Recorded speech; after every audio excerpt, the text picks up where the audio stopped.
네, 여러분 안녕하세요. 자, 이번 시간은 이제 비가름 시설에 대해서 해드릴 거예요. 이쪽에 이제 비가름 시설을 보장하는 것은 포도하고 대추하고 참다래요. 이 품목은 알아놔야 돼요. 이 품목은 여러분들 챙겨놔야 돼요. 비가름 시설. 그래서 금년에도 이제 11회 때도 시설 쪽에서 출제가 될 거예요. 시설에서 출제가 되는데, 이제 어떤 게 출제될지는데 원예 시설이나 이런 쪽에 출제될 확률이 좀 높아요. 높은데 비가름 시설이나 원예 시설이나 이제 평가 방식이 거의 비슷하거든요. 비슷하니까 이렇게 조금 알아놓으면 될 것 같아요. 자, 우선 비가름 시설은 뭐 간단한 건데 여기서 시설에 대해서 전체적인 걸 좀 개요나 이런 것들 좀 설명을 좀 미리서 좀 해드릴게요. 원래 이제 시설은 시설대로 몰아서 이렇게 해주는 게 좋은데 저는 그냥 그 파트 나올 때마다 이렇게 해드릴게요. 비가름 시설은 종합형 과수 쪽에서 해드리고, 그 다음에 원예 시설은 원예 파트 가서 하고, 그 다음에 해가름 시설은 인삼 파트에서 하고, 축사는 축사 파트에서 그렇게 해드리도록 할게요. 이제 전체적인 개요는 지금 좀 설명을 해드릴게요. 자, 시설 종류도 시설 공통상으로 보면 시설 종류에는 비가름 시설이 있고 원예 시설이 있고, 원예 시설은 있고 버섯 재배사가 있어요. 해가름 시설이 있고 가축 축사가 있거든요. 이쪽에 있는데. 그 다음에 이제 원예 시설에는 버섯 재배사를 포함시키거든요. 이 원예 시설은 원예 작물 있잖아요. 원예 작물, 딸기네, 뭐 토마토 같은 거 있잖아요. 이런 거 재배하려고 설치해 놓은 시설이고, 버섯 재배사는 버섯 키우려고 했잖아요. 뭐 우리가 느타리 버섯 뭐 이런 것들 있잖아요. 이런 것들 키우려고 이렇게 느타리 버섯이나 뭐 버섯 종류 있잖아요. 이런 거 키우려고 설치해 놓은 시설이거든요. 여기서 보면 비가름 시설 있잖아요. 이렇게 보면 말 그대로 비만 가르려고 그래요. 작물 재배하려고 그런 게 아니고 비만 가르려고 설치해 놓은 시설이 비가름 시설이거든요. 이제 원예 시설은 이렇게 하우스를 갖춰가지고 요 안에서 작물을 키우는 거거든요. 작물 키우려고 설치해 놓은 거거든요. 그래서 여기는 각종 부대 시설도 설치해 놔야 되겠다고. 온도 장치나 뭐 영양분 공급하는 장치 있잖아요. 그런 것들 이렇게 설치해 놔야 되거든요. 이쪽에 있는데. 해가름 시설은 말 그대로 이렇게 해를 가르려고 설치해 놓은 시설이에요. 해만 가르려고, 인삼에서. 이렇게 해서, 요런 체형 같은 걸로 이렇게 설치해 놓은 거죠. 해가름 시설이거든요. 이제. 가축 축사, 가축 기르려고, 요렇게 가축 비 같은 거 맞지 않게 비바람 막으려고 설치해 놓은 시설 있잖아요. 요게 가축 축사예요, 축사. 이쪽에 있는데. 그래서 여기서 이제 좀 우리가 성향을 보면 비가름 시설하고 원예 시설 평가하는 게 비슷해요. 해가름 시설하고 가축 축사 평가하는 게 비슷하고, 요렇게 두 개가 한 묶음이라고, 요렇게 조금 여러분들이 보시면 돼요. 자, 평가 방식을 보면은 평가 방식에 따른 분류 이렇게 있고, 보험금 보상 방식에 따른 분류, 내가 두 개를 분류를 했는데, 평가 방식에 따른 분류는 뭐냐면 어떻게 제조달가액으로 평가하냐, 시가로 평가하냐, 그거거든요. 제조달가액 평가라는 것은 동형 동질의 새 것으로 평가하는 거고, 시가 평가는 제조달가액에다 감가상각을 해버린 거거든요. 이렇게 감가율 적용한 거거든요. 이쪽 있는데. 제조달가액이나 뭐냐면, 이렇게 뭐 시설들이 있잖아요. 이렇게 있으면은, 이게 원예 시설 같은 게 있으면, 요게 요만큼 이렇게 부서졌어요. 요만큼이 부서졌으면, 요거를 조금 사용하면은 이렇게 감가상각을 하거든요. 감가가 있거든요. 이렇게 횟수가 지날수록 가치 하락분을 제외하는 게 감가상각이라고 하는데, 요거는 제조달가액으로 평가하는 게 이걸 원래 구입했던 새 것으로 교체하는데 얼마가 들어가느냐, 그걸로 평가하는 것이 제조달가액 평가라고 그래요. 제조달가액. 시가평가는 새 걸로 조달하는 가액에다가 1만에서 감가율을 한 거거든요. 여기 1만에서 감가율 곱하면 감가상각률을 빼버린다는 거예요. 감가율이라고 감가상각률을 갖다 줄인 거예요. 감가상각률. 요걸 줄인 게 감가율이라고 그래요. 이렇게 1만에서 감가율, 요게 쉽게 말해서 잔가율이라고 그래요. 잔가율, 잔존가치. 요렇게 1만에서 감가율을 1만에서 감가율을 잔가율이라고 그래요. 잔존가치가 얼마냐, 잔가율이. 이래서 감가율 빼버리면 이게 잔가율이 되거든요. 요렇게 그만큼만 가치를 인정해 주겠다는 거예요. 이쪽에 있는데, 처음에 요런 거 설치하는데 뭐 1억이 들어갔는데 몇 년 지나면 가치가 하락해갖고 5천만 원만 인정해 준다. 요게 시가평가고, 제조달가액 1억, 처음에 1억으로 설치했어요. 근데 몇 년 지났어도 1억으로 평가해 준 게 제조달가액 평가예요. 여기서 감가율을 어떻게 산출하냐면 경년 감가율에다가 경과년수를 곱하거든요. 이쪽에 있는데 경년 감가율. 이게 경과년수는 이게 구입에서 있잖아요. 구입 시점에서 지금 이 사고 시점까지 있잖아요. 사고 시점까지 경과한 기간을 갖다가 경과년수라고 그래요. 경과년수. 경년 감가율은 일말에서 최종 잔가율 있잖아요. 최종 잔가율, 최종 잔가율에서 그 일반 세종 잔가율 뺀 것을 내용연수로 나눈 거거든요. 이렇게 경년 감가율은 뭐냐면 매년 감가하는 율이에요. 매년 감가하는 율. 요렇게. 그리고 최종 잔가율이라는 게 뭐냐면 어떤 게 같이 이런 시설 같은 거 있잖아요. 최종적으로 쓰레기가 될 때까지 쓰고 버릴 때까지 써도 20%는 인정해 준다는 거거든요. 최종 잔가율 그래서 20%는 인정해 줘요. 쓰고 남을 때 나중에 최종 버릴 때도 20%는 인정해 주거든요. 그러면 1만원에서 최종 잔가율 20% 있잖아요. 요렇게 해 갖고 내용 연수로 나눠 주면 돼요. 매년 감가하는 율이 나오거든요. 경영 감가율. 내용 연수는 구입 시점에서 최종 사용 시점까지 기간 요걸 갖다 내용 연수라고 그러거든요. 그러니까 어떤 갖다 이거 하우스는 이거 최종 몇 년 쓸 수 있다. 뭐 이런 축사 같은 거 몇 년 쓸 수 있다. 요런 게 최종 사용 시점까지 기간을 내용 연수라고 그러거든요. 이거는 만약에 이거는 10년 쓴다. 뭐 10년이 내용 연수고 구입한 지 5년이 지났다. 5년이 경과년수거든요. 이게 경과년수.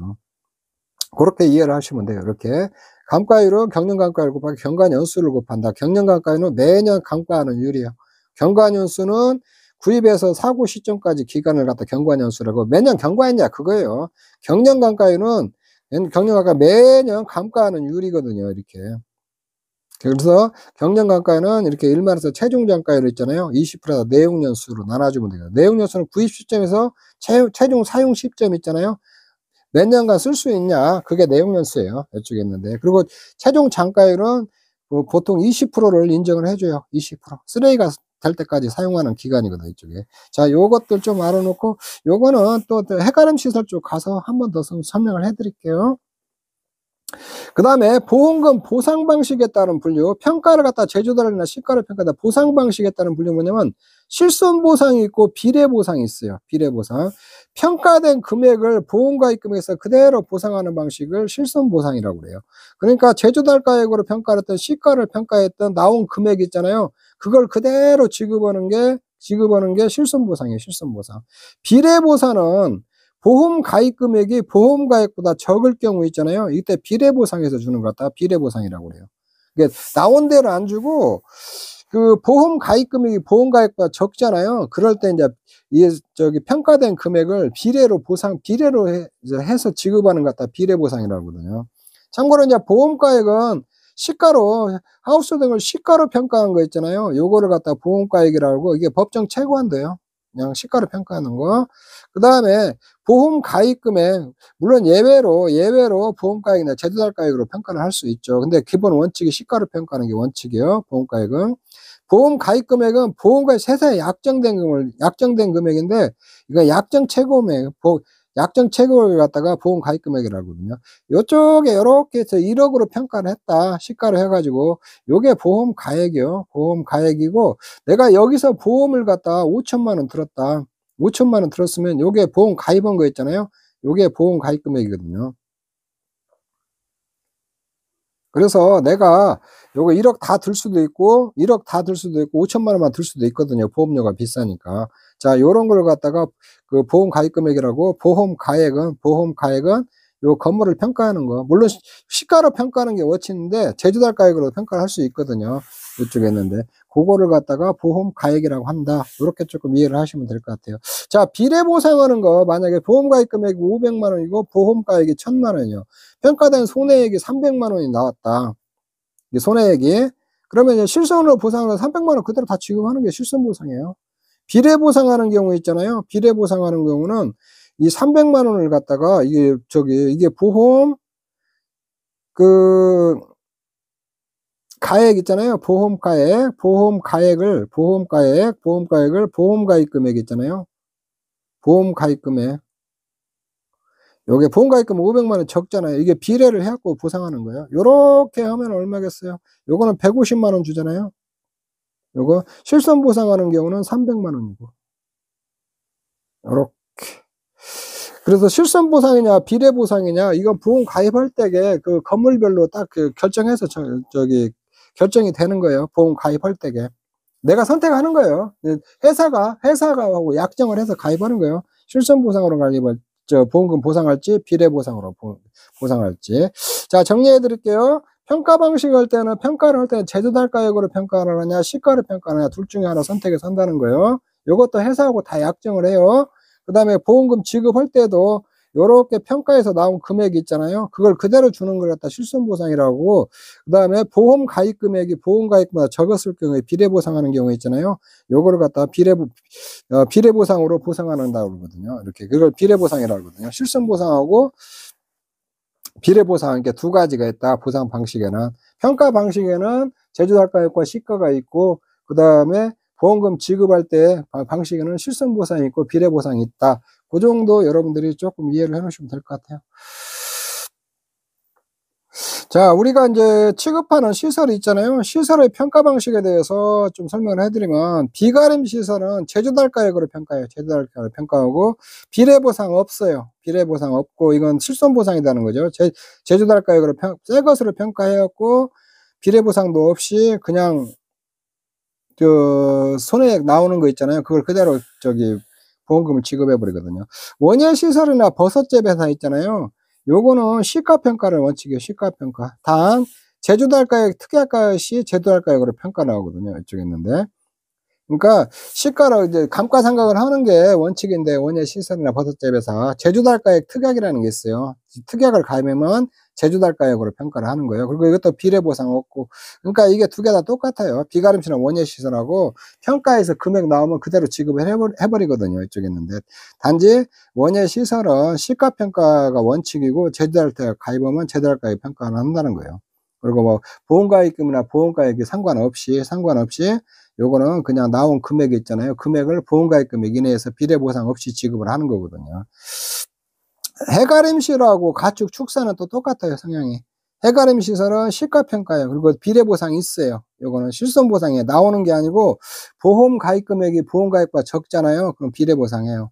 가축 축사도 시가로 평가하고 감가상각 한다는 거예요. 이게 두 개 다 감가상각을 하고 감가상각을 하고 그다음에 이것도 둘 다 비례 보상한다는 거예요. 보험가입 금액이 보험가입과 적은 보험가입 80%보단 적어야 되거든요. 그거 이제 이것 때도 다 비례 보상한다. 요거는 각 파트 가서 이거 해가림시나 가축 축사 있잖아요. 그때 또 설명을 해드릴게요. 자, 요게 가축 축사가 10회 때 기출문제 나왔죠. 이거 10회 출제가 한번 됐고 해가림시설도 한두 번 출제가 됐어요. 이거 출제가 됐고 그다음에 원예 시설도 한두 번 출제가 됐고 이제 비가림 시설만 출제가 안 됐는데 일도 아무래도 원예 시설이 문제 낼 게 많아요. 이제 비가림 시설은 원예 시설이나 평가하는 방식이 비슷하거든요. 출제 가능성이 원예 시설이 항상 많아요. 근데 지금 시험에 안 나온 거는 비가림 시설만 시험에 지금 안 나왔거든요. 그러니까 언제든지 출제 가능성이 있다. 이렇게 좀 생각하시면 될 것 같아요. 자, 추가 비용이라는 게 있어요. 추가 비용. 요렇게 시설이나 이런 것들이 피해를 봐갖고 망가지잖아요. 그럼 추가로 비용을 더 주어요. 5가지가 있거든요. 잔조물 제거 비용, 손해 방지 비용, 대위권 보존 비용, 잔조물 보존 비용, 기타 협력 비용. 요렇게 5개를 더 주거든요. 이게 잔, 손, 대, 잔, 기 이렇게 해서 외워놓으세요. 이거 꼭 암기해 놓으셔야 돼요. 알아야 돼 이거. 추가 비용은 잔손대장기가 있다. 잔손대장기 이렇게 해갖고 잔조물 제거 비용이 뭐냐면 쉽게 해서 시설이 부서지면 잔조물이 있잖아요. 요걸 제거하는데 추가 비용을 좀 준다는 거예요. 근데 비용을 주는데 어디까지냐? 잔조물 해체 비용. 이렇게 시설들이 지금 망가져 있잖아요. 그러면 이거 완전히 해체를 시켜야겠거든요. 이거 해체 비용이고 잔조물 이게 청소 비용도 주고 잔조물 차에 싣는 비용까지만 줘요. 차에 싣는 비용. 그리고 차에 실은 후 운반비용이나 소각비용은 지급 안 해요. 잔존물이 있으면은 이게 망가졌고 있잖아요. 완전 해체시켜버리고 여기 청소하고 요걸 갖다가 차에다 싣고 가야 될 거 아니에요. 이렇게 뭐 차 같은 데다가 요렇게 싣고 가는 데까지만 차에다 싣는 비용만 주고 싣고 떠나 가지고 요건 데 갖다 폐기 처분하든가 뭘 해야 될 거 아니에요. 차에 실으는 운반 비용이나 소각 비용은 주지 않는다는 거예요. 자, 요거 꼭 기억해 놔요. 아, 잔주물 제거 비용은 해체하고 청소하고 차에 싣는 비용까지만 주는구나. 그 이후로는 비용을 안 준다. 그렇게 조금 여러분들 알고 있어야 되고, 손해 방지 비용, 사고 발생 후 추가적인 손해를 방지하기 위해 지출한 비용 있잖아요. 요런 데 화재가 났다 하면은 그거 불을 끄고 뭐 어찌고 그런데 돈이 좀 들어가는 거 있잖아요. 그걸 갖다 그 지급하는 비용이 있잖아요. 추가적인 손해를 방지하기 위해서 지출한 비용이 있잖아요.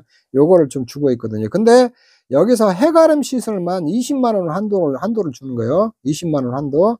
그래서 해가름 시설에서 추가 비용이 50만 원이 나왔다. 그래도 20만 원만 주는 거예요. 그래서 이게 한도 있는 거 있잖아요. 손해방지 비용 한도 있는 건 해가름 시설만 있어요. 한도. 자, 요런 것들 기억해 놔야겠죠. 자, 대위권 보존비용이나 뭐냐면 제3자로 인하여 손실이 발생한 경우 대위권 보존에 지출한 비용. 제3자가 화재를 일으켰다든가 이랬을 때게 그 저기 3자한테 대위권 행사를 해야 하거든요. 손해배상 청구를 해야 되거든요. 회사가 보험금을 주고 제3자한테 손해배상 청구를 하거든요. 요럴 때게 대위권 있잖아요. 보존을 하는데 뭐 들어가는 비용들 있잖아요. 만약 그쪽에 소송이 그러면 소송 관련 비용이라든가 그런 비용들을 갖다 주는 걸 대위권 보존 비용이라고 하거든요. 요런 거. 요렇게 건물이 있는데 이게 제3자가 요렇게 하고 건물을 파괴시켰다 화재를 발생시켰어요. 보험회사는 여기다 보험금 주고 이쪽에다 이렇게 손해배상 청구를 하거든요. 손해배상 청구를 하는데 이 제3자가 손해배상 청구하기 전까지 이게 여기 대위권을 보존하기 위해서 뭐 각종 들어간 비용들이 있잖아요. 요렇게 법률 방어를 한다든가 뭐 그런 것들을 하기 위해서 들어간 비용이 있잖아요. 들어간 비용을 갖다가 대위권 보존 비용이라고 그러거든요. 이쪽에 있는데. 그것도 저기 회사가 다 준다는 거예요, 추가로. 잔존물 보존 비용, 잔존물을 보존하기 위해 지출한 비용이 있잖아요. 잔존물, 원래는 잔존물이 있잖아요. 가치가 있을 때는 회사가 가져가요. 회사가 가져가거든요, 이쪽에 있는데. 회사가 가져가는 경우 있잖아요. 그거를 보존하는 데 들어간 비용이 있잖아요. 그 비용도 준다는 거예요. 근데 이때 잔존물 보존 비용은 회사가 취득한 경우만 지급을 해요. 회사가 이거 잔존물을 내가 가져가야겠다. 요런 경우에만 잔존물과 보존 비용을 주고, 우리 회사가 안 가져가겠다. 안 가져가면 잔존물 제거 비용을 주겠죠. 이쪽에 있는데. 잔존물 보존 비용은 회사가 그 잔존물 가치가 있어 회사가 가져가는 게 취득하는 경우에만 지급한다. 이런 것들 조금 알아놓으시고, 기타 협력 비용은 회사의 요구나 지시에 따르기 위해서 지출한 비용. 회사가 손실 방지를 한다든가 더 뭐 추가적인 필요에 의해서 지시에 따르기 위해서 들어가는 비용이 있잖아요. 요걸 기타 협력 비용이라고 그래요. 이거 회사 요구나 지시에 따르게 지출한 비용이 있잖아요. 요것도 지급을 하거든요. 추가 비용, 잔손대장이 다 똑같아요. 이 시설, 뭐 해가림, 비가림, 원예시설, 축사 이게 추가 비용 다 줘요. 요건 꼭 알고 있어야 돼요. 이거 중요해요. 이쪽에. 자, 그 다음에 비가림 시설, 이렇게 좀 보험금이나 보험가입 금액에 대해서 좀 살펴보면은, 비가림 시설 보험가입 금액 있잖아요. 요게 시험에 1과목에서 잘 나와요. 단골이 단골. 포도하고 대추는 제곱미터당 시설비에다 가입면적 있잖아요. 가입면적을 80에서 130% 사이에서 선택가입해요. 여기 제곱미터당 제조달 비용 아니에요.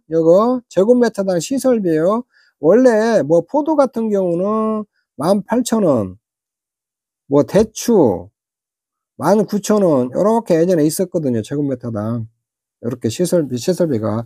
근데 이게 시설비가 정해져 있어요. 그래서 포도하고 대추는 제곱미터당 시설비다. 제곱미터당 제조달 비용 아니에요. 시설비예요, 시설비. 가입면적 곱해가지고 여기서 80%에서 130% 사이에서 선택 가입하는 거예요. 참다래는 계약자 고지사항을 기초로 보험가입 금액을 결정해요. 계약자가 고지한 거. 자, 요런 것들은 꼭 알아놓으세요. 비가림 시설 보험가입 금액 설정하는 거. 원예 시설은 제조달 비용의 기준 제조달 가액 있잖아요. 제조달 가액의 90에서 130%인데 비가림 시설은 이거 80%에요. 80%. 자, 보험금 계산 플로우를 잠깐 알아보죠. 자, 보험금 계산할 때 가장 먼저 이제 손해액을 산출해야겠죠. 손해액은 제곱미터당 제조달 가액에다가 피해 면적 곱하면 돼요. 이렇게.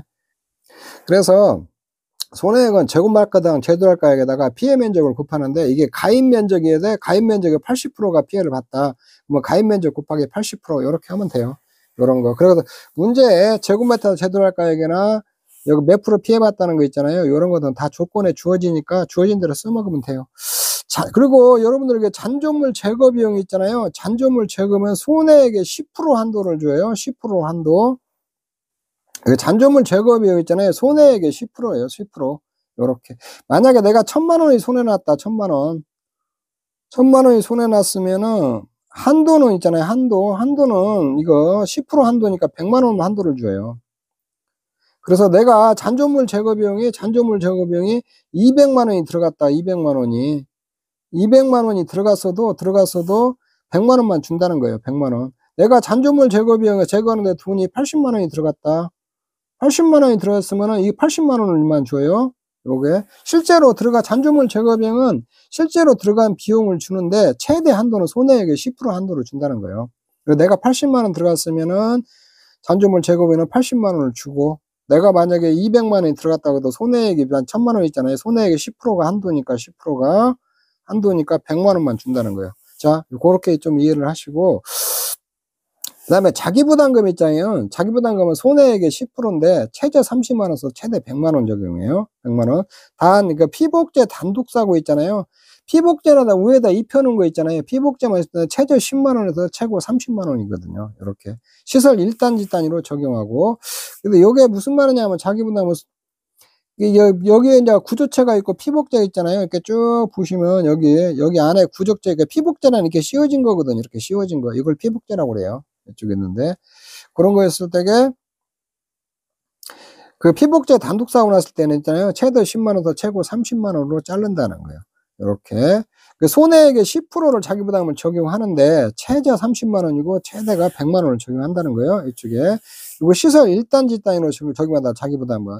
그래서 자기부담금은 요렇게 있잖아요. 시설 1단지라는 게 있으면은 원래 비가림 시설이나 있잖아요. 원예 시설 같은 거 요렇게 한동 다 평가했고 보험금을 지급해요. 보험금을 지급하는데 자기부담금은 이 한동을 지급하는 게 아니라 이게 싹 묶어가지고 있잖아요. 이게 싹 묶어가지고 그 자기부담금을 적용하거든요. 최저 30만 원, 최대 100만 원. 그 시설 1단지 단위로 적용한다.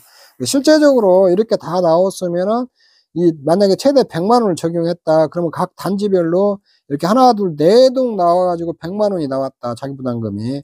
그러면은 쉽게 해서 한 동당 25만 원씩 있잖아요. 요렇게 자기부담 적용한다는 거예요. 이쪽에. 그리고 전체 묶어가지고 자기부담금은 단지 단위로 적용한다는 거예요. 이 안에 있는 걸 단지라고 그래, 단지. 그 다음에 이 한동, 이거 있잖아요. 이런 거 싹 합쳐갖고 이렇게 1단지라고 그래요. 이렇게. 뚜렷이 구분되어 있으면 이게 단지라고 하거든요. 이렇게. 그러면 지급보험금은 이렇게 여러분들 이렇게 있잖아요. 손해가고 잔존물 제거 비용에서 자기부담금 뺀 거 있잖아요. 그건 보험 가입 금액을 한도로 해야 돼. 한도. 이게 둘 중에 적은 걸로 한다는 거, 한도로 한다는 거거든요. 손해가고 잔존물 제거 비용 있잖아요. 여기다 자기부담금 뺀 것은 보험 가입 금액을 한도로 한다는 거. 요거 꼭 알아놓으시고, 이게 손해가고 잔존물 제거 비용에 자기부담금 뺀 것은 보험 가입 금액을 한도로 한다는 거거든요. 그 잔존물 제거 비용 있잖아요. 잔존물 제거 비용은 지급보험 방식을 준용한다고 그러거든요. 그럼 지급보험금은 손해액에서 자기부담금 뺀 거거든요. 이렇게. 이러는데, 잔존물 제거 비용도 이게 지급보험금 방식을 준용한다는 것은 이 방식대로 그대로 산출한다는 거거든요. 뭐 잔존물 제거 비용도 여기다 지급보험금 준용한다고 그랬으니까 손해액 대신에 잔존물 제거 비용으로 대체하면은 잔존물 제거 비용에서 자기부담금 이렇게 빼는 거거든요.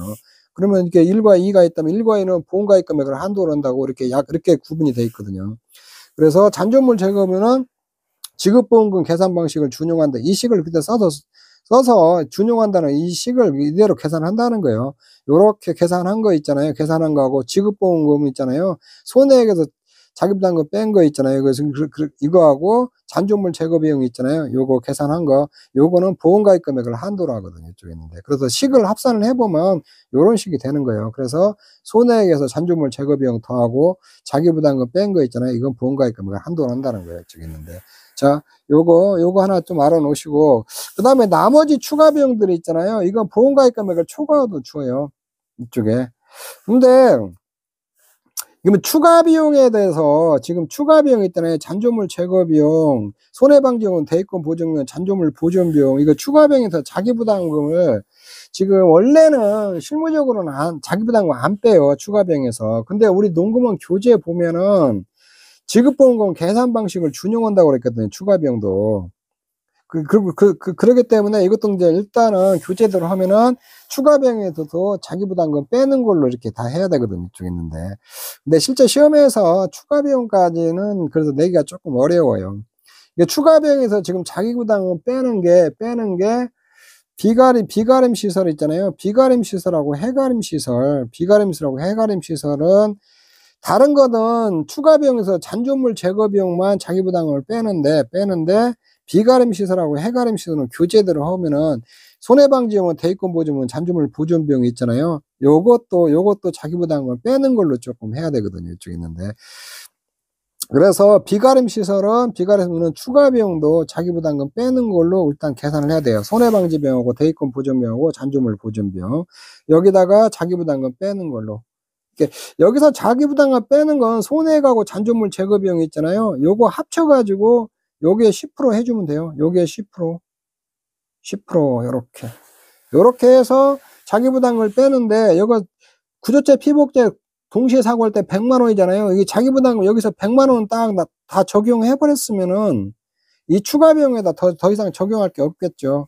이렇게 손해방지용, 대입금 비용, 잔존물 보존 비용인데 자기부담금 있잖아요. 여기에 이게 손대자니 손해방지 비용, 대입금 비용, 잔존물 보존 비용이요. 요게 10% 해서 자기부담금 정해놓고 요렇게 자기부담금 빼주면 돼요.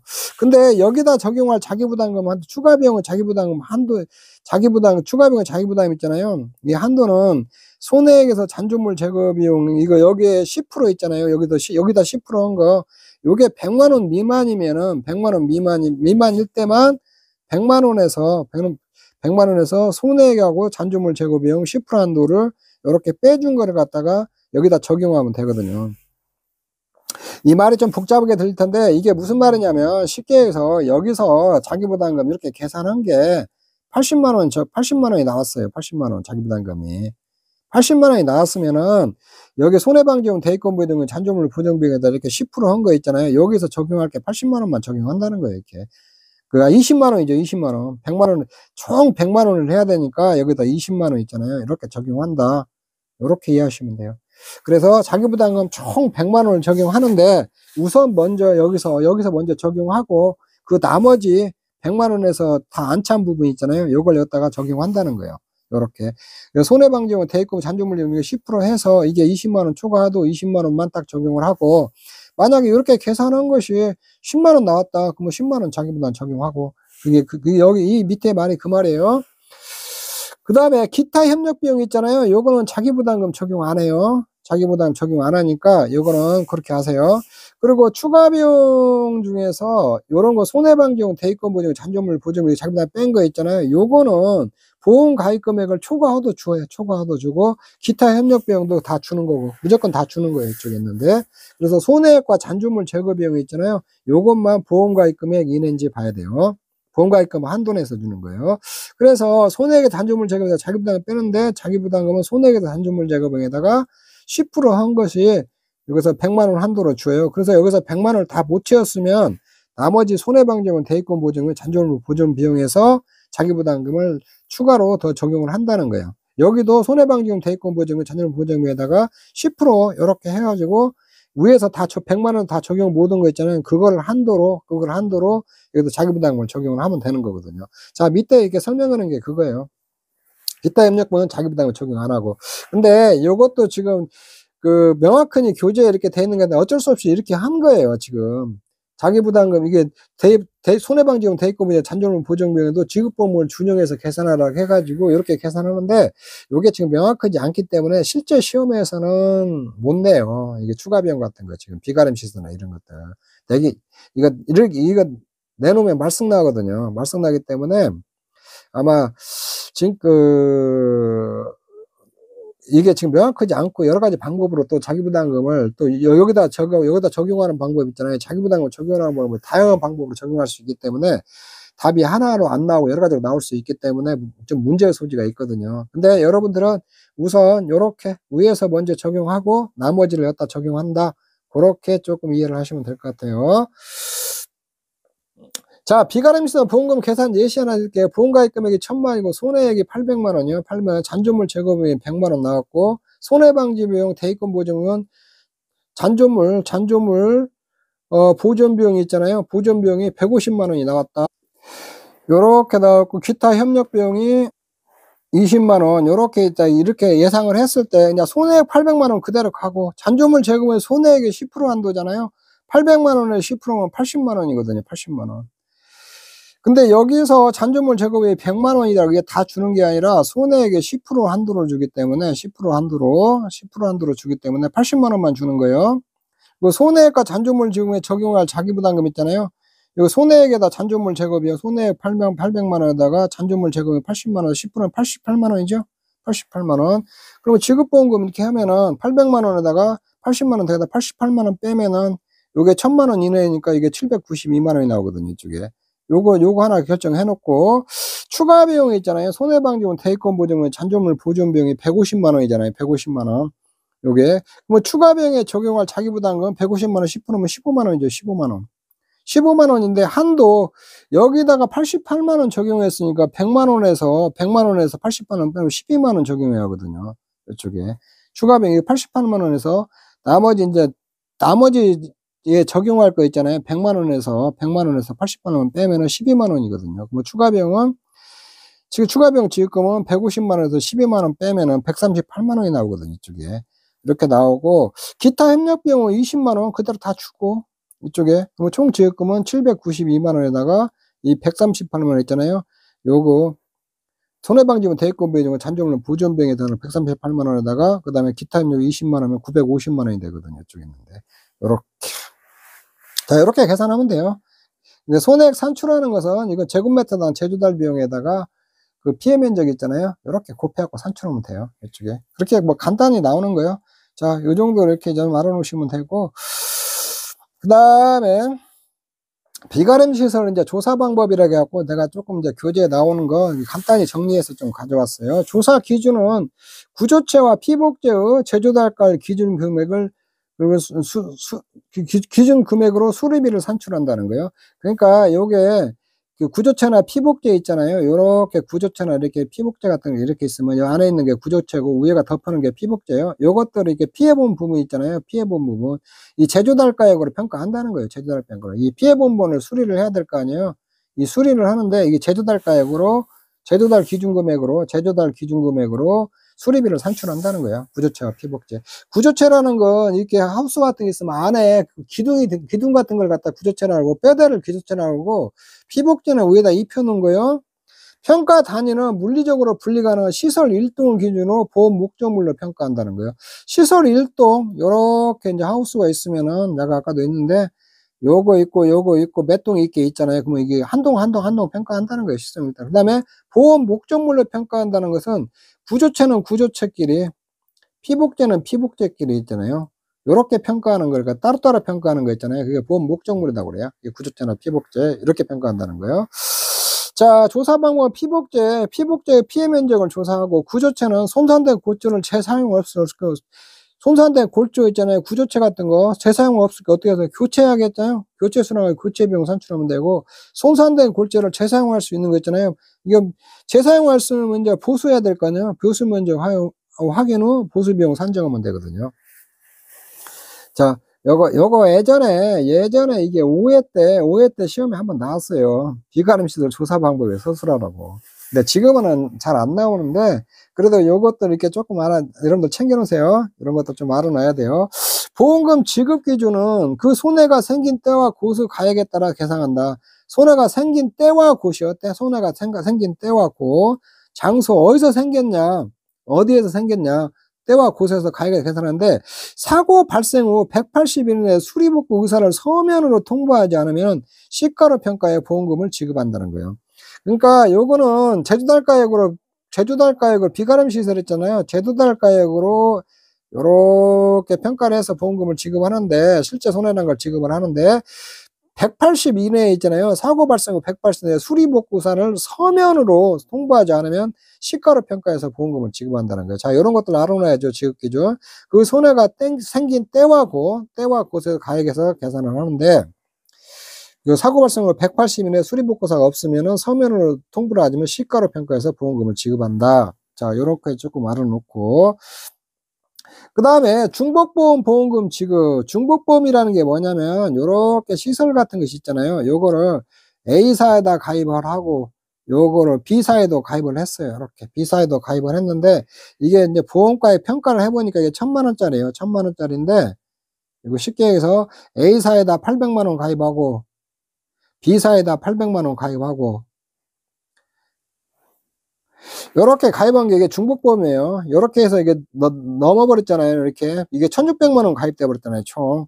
여기 보험가액이 이제 만약에 1000만원짜리인데, 이게 두 개 회사 다 여러 회사 다 가입을 하고, 그 전체 보험가입 금액이 있잖아요. 이 보험가액을 초과하는 걸 중복보험이라고 하거든요.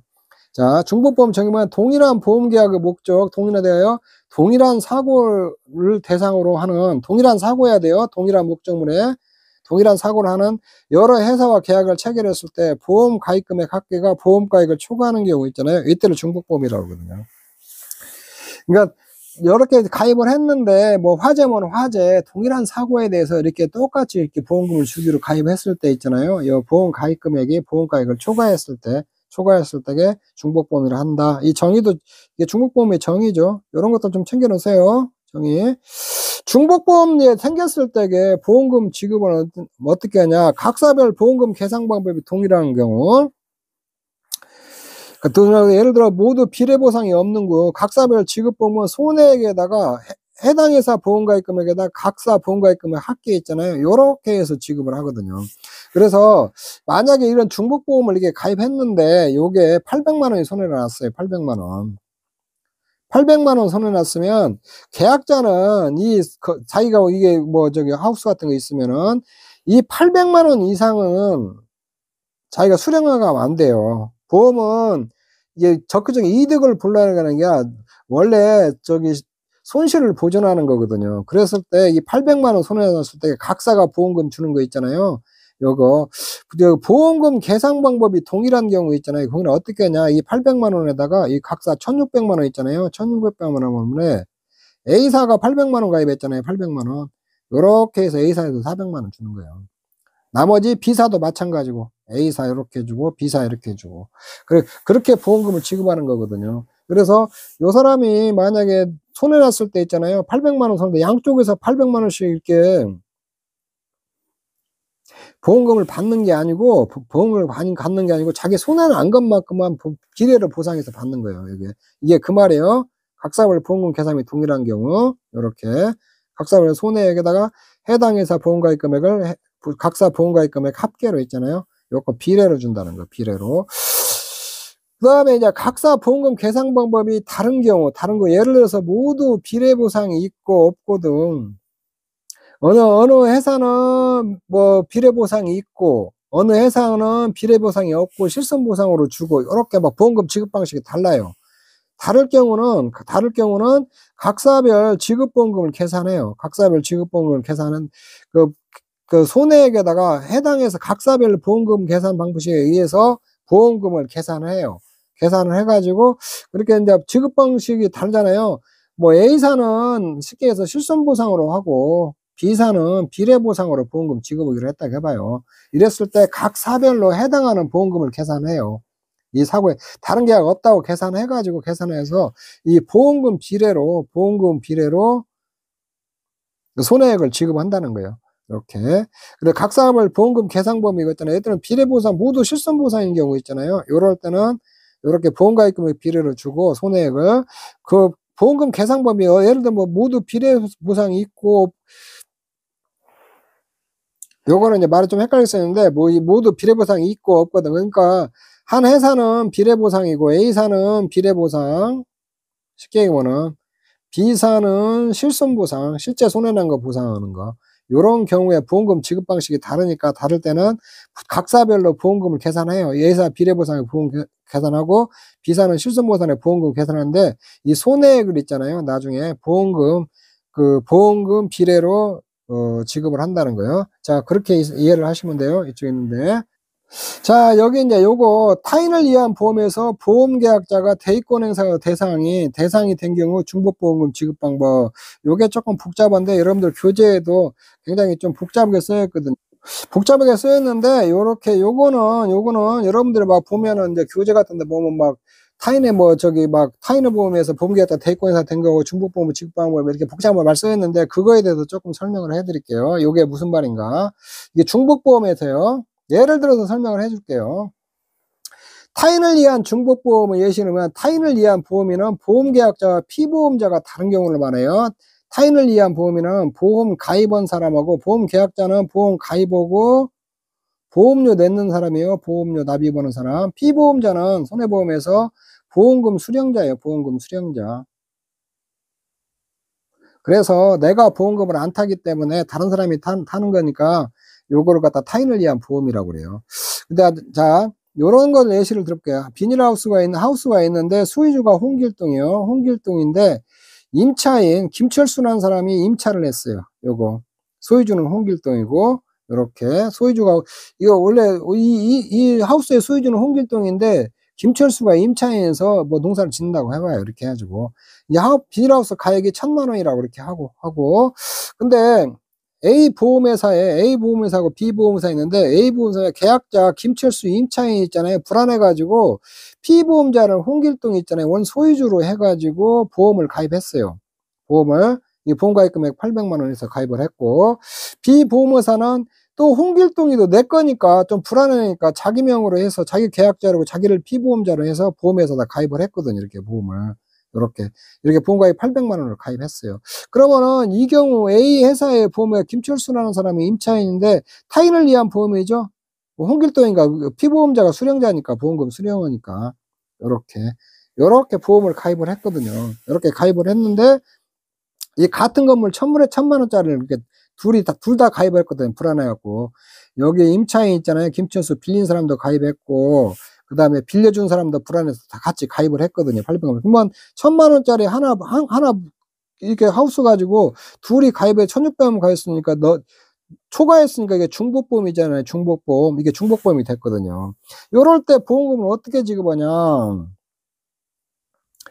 원래는 이때도 이제 봐봐요. 만약에 이제 그 기책사유가 없다면은 교책사유가 A가 이 계약자 김철수가 기책사유가 없으면 요런 거는 둘 다 이게 똑같이 지급을 해야 돼요. 1,000만 원 이게 손에 났으면 A사, B사 그 각각 홍길동이한테 A사도 500만 원, B사도 500만 원 이렇게 지급을 해야 되거든요. 비례로 해가지고. 그런데 만약에 계약자 있잖아요. 이 계약자 김철수가 기책사유가 있어요. 계약자 김철수 기책사유로 사고가 발생을 했어요.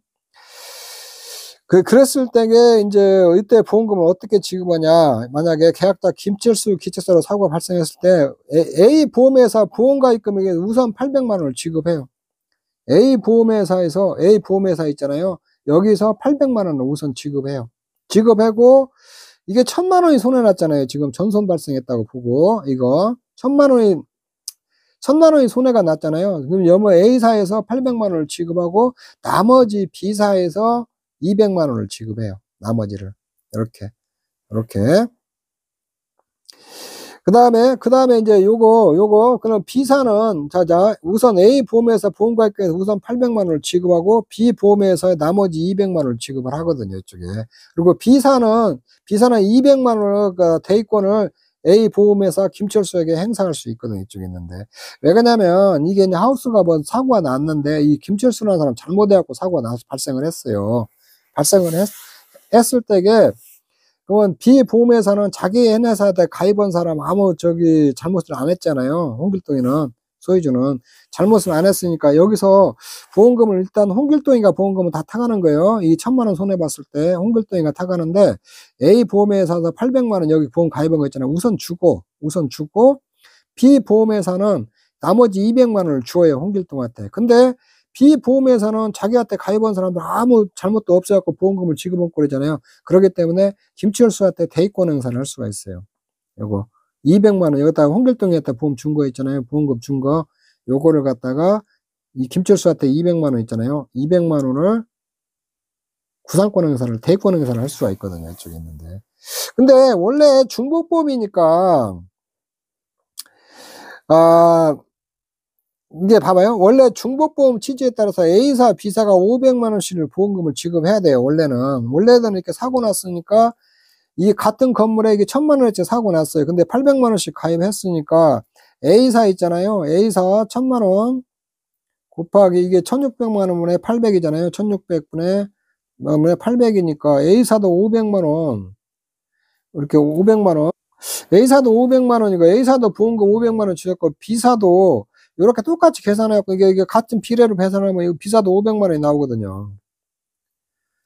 원래는 이렇게 500만 원씩 지급을 해야 되는데 요렇게 하면 B사는 자기한테 가입한 사람들이 기책사유가 없기 때문에 이게 500만 원씩 지급하고 뭐 홍길동이는 1000만 원을 타가는 거예요. 타가는데 B사가 자기는 500만 원 나간 거 있잖아요. 여기다 500만 원을 김철수한테 모두 다 구상권 행사를 할 수가 있거든요. 이렇게. 그래서 임차인을 보호를 위해서 요런 게 생겼거든요. 중복보험에 타인을 위한 중복보험에서 우선 먼저 김철수가 가입한 회사에서 가입을 하고 나머지만 여기서 지급하는 걸로. 근데 원래는 500만 원을 갖다 구상권 행사를 해야 되는데 비보험회사는 200만 원만 구상권 행사할 수 있죠.